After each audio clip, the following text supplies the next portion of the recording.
Hello friends, welcome to my channel pregnancy care. मैं मेघा आपका अपने चैनल में बहुत बहुत स्वागत करती हूँ। कैसे हैं आप लोग? मैं उम्मीद करती हूँ कि आप लोगों को मेरे ये वीडियोस काफ़ी पसंद आते होंगे, जिसमें मैं प्रेगनेंसी से रिलेटेड बहुत सारी जानकारी लेकर आती हूँ। दोस्तों, प्रेगनेंसी के दौरान जब आपका डिलीवरी का समय नज़दीक चल रहा होता है तो पानी की थैली का फटना बहुत ही आम हो जाता है। पानी की थैली क्या होती है, क्यों फटती है, इसके कारण क्या होते हैं, आज का वीडियो में इसी टॉपिक पर लेकर आई हूँ। वीडियो पसंद आए तो चैनल को जरूर सब्सक्राइब कीजिएगा। जिस थैली में आपका बच्चा रहता है वो एमनियोटिक फ्लूइड में रहता है आपका बच्चा, जिसके चारों तरफ एक पतली सी झिल्ली होती है जिसके अंदर बच्चा रहता है। आपका बच्चा पूरे 9 महीने उसी पानी की थैली में रहता है, जिसके अंदर बच्चे को सारे पोषक तत्व मिलते हैं। उसी के अंदर बच्चे का शारीरिक विकास होता है, उसी के अंदर बच्चा आपका बड़ा होता है। जिस एमनियोटिक फ्लूइड में बच्चा रहता है, जब ये पानी की थैली फट जाती है और वो एमनियोटिक फ्लूइड आपकी पानी की थैली जिसे हम कहते हैं उससे बाहर आने लगता है, तो ये जो चीज होती है इसे ही हम पानी की थैली का फटना कहते हैं। ऐसा क्यों होता है, कब होता है? अगर आपकी पानी की थैली 37वें हफ्ते के बाद फटती है या 37वें हफ्ते में फटती है तो ये बहुत ही नॉर्मल माना जाता है कि आपका शरीर डिलीवरी के लिए तैयार है। लेकिन ऐसा अगर समय से पहले हो जाता है तो इसको अच्छा नहीं माना जाता है। ये आपके लिए नुकसानदायक भी हो सकता है और हो सकता है कि ये आपके बच्चे के लिए भी थोड़ा सा नुकसानदायक हो अगर ये काफी समय से पहले हो जाता है। तो ये तो बात हुई पानी की थैली क्या होती है और वो कब फट जाती है। इसके पीछे क्या क्या कारण होते हैं। जब आपकी डिलीवरी का समय नजदीक आता है तब तो पानी की थैली खुद ही फट जाती है, इसके पीछे कोई कारण नहीं होता है। ये केवल इस चीज का संकेत होता है कि आपकी डिलीवरी का समय नजदीक आ गया है। कभी कभी क्या होता है कि गलत तरीके से उठने, बैठने, चलने या फिर कोई झटका लग जाता है या कोई चोट लग जाती है या आपका कुछ तेजी से आप इधर उधर हिल जाते हैं, क्योंकि उस समय बच्चा बहुत बड़ा हो जाता है। बच्चे का वजन आपके पेट में थोड़ा सा ज्यादा होता है और पानी की थैली थोड़ी सी कमजोर हो जाती है बच्चे की ग्रोथ के कारण। तो अगर ऐसे में आप कुछ भी असावधानी बरतते हैं तो पानी की थैली फट जाती है। कुछ महिला स्मोकिंग करती हैं, उनको भी ये समस्या हो जाती है।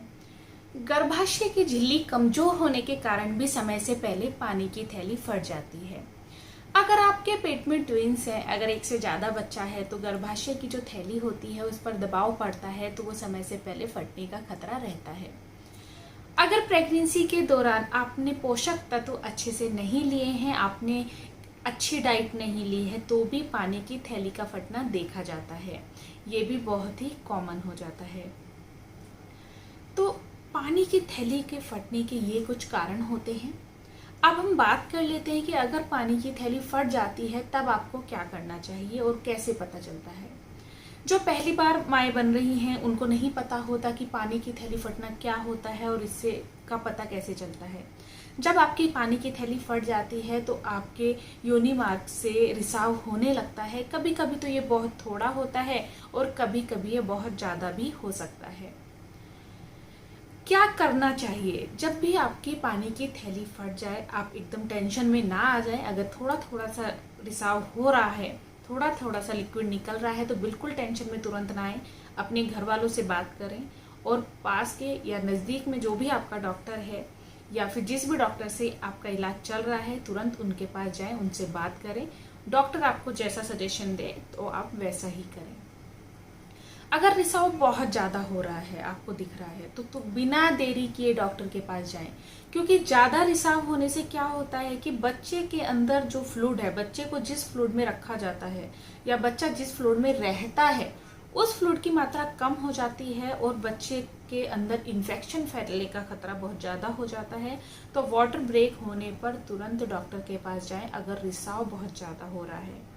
क्योंकि ऐसे में अगर आपने बिल्कुल भी देरी की तो ऐसे में आपके बच्चे को भी खतरा हो सकता है। किन किन चीजों का आपको ध्यान रखना है? जब भी आपको लगे कि आपका वाटर ब्रेक हो गया है तो कभी भी ज्यादा वाटर ब्रेक होने पर आप ऐसी कोशिश ना करें कि अगर आपका जो डॉक्टर है जिससे आपका इलाज चल रहा है उसकी दूरी 1 घंटे बाद है, 1 घंटा आपको वहां तक जाने में लग जाएगा, जो भी नज़दीक में आपके जानकार अच्छा डॉक्टर है तुरंत उनके पास जाएं, उनसे अपना कंसल्टेशन लें। अगर आपको कोई दिक्कत नहीं है, आपके बच्चे को परेशानी नहीं है, अपने डॉक्टर से कंसल्ट कर सकते हैं ऐसे समय पर। 8वां महीना पूरा होते ही आप अपना डॉक्टर बैग जो है, जो आपको हॉस्पिटल लेकर जाना है, जिसमें आपके यूज़ की चीज़ें, आपके बच्चे के यूज़ की चीज़ें, प्रॉपर हॉस्पिटल बैग आप बनाकर रखें। क्योंकि क्या होता है कि आप बार बार घर नहीं भाग सकते हैं, आप हर चीज़ के लिए घर नहीं आ सकते हैं, तो याद से छोटी छोटी चीज़ें आप बैग में रखें। बच्चे का सामान याद से बैग में रखें, बच्चे के कपड़े, बच्चे के लिए हर चीज़ आप बैग में पहले से ही रख कर चलें। इससे आपको बहुत आसानी होगी, सिचुएशन कोई भी हो, केवल आपको बैग उठाना है और हॉस्पिटल जाना है। तो ऐसा आप करके रखिए। मेरे केस में भी हमने यही किया था, हम लोगों ने पहले से ही बैग बनाकर रख दिया था, और जैसे ही मुझे वाटर ब्रेक नहीं हुआ था, केवल मुझे पेन हुए थे, तो जैसे ही मेरे पेन स्टार्ट हुए हम लोगों ने डॉक्टर से कंसल्ट किया और हम हॉस्पिटल चले गए। हॉस्पिटल जाने के बाद भी आपको केवल पेशेंस रखना है, ऐसा नहीं है कि जाते ही आपकी डिलीवरी हो जाएगी। अगर आपको लेबर पेन स्टार्ट हो गए हैं और तेज हुए हैं तो हो सकता है आपकी जाते ही डिलीवरी हो जाए, लेकिन अगर आपको लेबर पेन स्टार्ट नहीं हुए हैं और आपका जो वाटर ब्रेक हुआ है वो भी बहुत अधिक नहीं हुआ है, तो हो सकता है कि आपको आर्टिफिशियल पेन देकर आपकी डिलीवरी नॉर्मल की जा सके।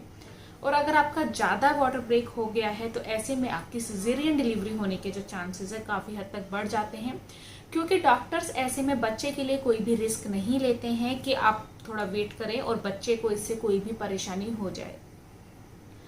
तो अगर वाटर ब्रेक की सिचुएशन बनती है तो आप अपने दिमाग से इस चीज़ को निकाल दें कि मैं नॉर्मल डिलीवरी ही करूंगी या फिर मेरी सिजेरियन नहीं हो सकती है। सिचुएशन के हिसाब से डिपेंड करता है। तो इसलिए कहा जाता है कि पूरे 9 महीने आप थोड़ा सा स्वस्थ रहें, और जो चीज़ें बनती हैं नॉर्मल या सिजेरियन डिलीवरी की वो लास्ट में सिचुएशन के हिसाब से बनती हैं। जैसे कि अगर मैं आपको अपना एक्सपीरियंस बताऊं तो मेरी पूरे 9 महीने की डिलीवरी में मुझे एक भी परेशानी नहीं थी। मुझे पूरी प्रेगनेंसी में कोई दिक्कत नहीं थी। मेरा बेटा 14 फ़ेब को हुआ है। 13 फ़ेब की नाइट तक मैं खूब मज़े से एंजॉय कर रही थी, हम लोग फ़ोटोशूट कर रहे थे। लेकिन 14 फ़ेब के मिडनाइट में ही 12 बजे से मुझे पेन शुरू हो गए, लेकिन तब भी मेरा बेटा सिजेरियन हुआ है, क्योंकि मेरा जो बेटा है वो नीचे ही नहीं आया था। बच्चे ने हेड डाउन नहीं किया था, काफ़ी इंतजार करने के बाद भी बच्चा नीचे नहीं आ रहा था, तो इसकी वजह से उन लोगों को सिजेरियन डिलीवरी करनी पड़ी। कोई इशू नहीं है उसमें, जो भी है अच्छा है, स्वस्थ है। तो लेकिन अगर आपकी वाटर ब्रेक हो जाता है तो आप इन सब चीज़ों का ध्यान रखिए। इनमें आपको बहुत ही पेशेंस के साथ चीज़ें हैंडल करनी है, बहुत ही ज़्यादा हाइपर नहीं हो जाना है, टेंशन में बिल्कुल भी नहीं आना है। तो मैं उम्मीद करती हूँ दोस्तों आपको मेरे द्वारा दी गई ये जानकारी पसंद आई होगी। अगर आई है तो चैनल को सब्सक्राइब जरूर कर दें और बेल आइकन का बटन दबाना बिल्कुल भी ना भूलें, जिससे कि आपको मेरे आने वाले वीडियोस का अपडेट भी मिलता रहे। Thank you for watching pregnancy care. Thank you. नमस्कार।